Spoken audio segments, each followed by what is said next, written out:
ভুল মানুষকে যত বেশি সুযোগ দেয়া হয় সে ততই মনে করে আপনি দুর্বল। প্রথমবার সে ভুল করে, আপনি ক্ষমা করেন। দ্বিতীয়বার সে একই কাজ করে, আপনি আবারও বোঝার চেষ্টা করেন। তৃতীয়বার এসে সে আর লজ্জা পায় না, কারণ সে জেনে গেছে আপনি সহ্য করতে পারবেন, আপনি ফিরে আসবেন, আপনি মাফ করে দেবেন। আর এখান থেকেই শুরু হয় অন্যায়, অত্যাচার, অবহেলা, নিপীড়ন। সব মানুষ খারাপ নয়, কিন্তু সব মানুষ আপনার বিশ্বাস পাওয়ার যোগ্যও নয়। বিশ্বাস একটা উপহার, এটা জোর করে কাউকে দেয়া যায় না।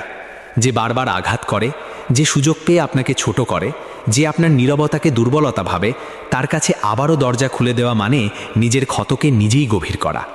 মনে রাখবেন, ভালো মানুষকে একবার বিশ্বাস করলেই সে সম্মান দেয়, আর ভুল মানুষকে বারবার সুযোগ দিলে সে আপনার জীবনটাই ধীরে ধীরে দখল করে নেয়। সব কিছু মাফ করা যায়, কিন্তু সব কিছু ভোলা যায় না। আর সব মানুষকে দ্বিতীয় সুযোগ দেওয়া সাহস নয়, কখনো কখনো এটা নিজের ক্ষতির দরজা খুলে দেওয়া। তাই শেখা দরকার কাকে ক্ষমা করতে হয় আর কাকে দূরে রাখতে হয়। কারণ অতিরিক্ত বিশ্বাস সবসময় ভালোবাসার প্রমাণ নয়, কখনো কখনো সেটা নিজেরই সবচেয়ে বড়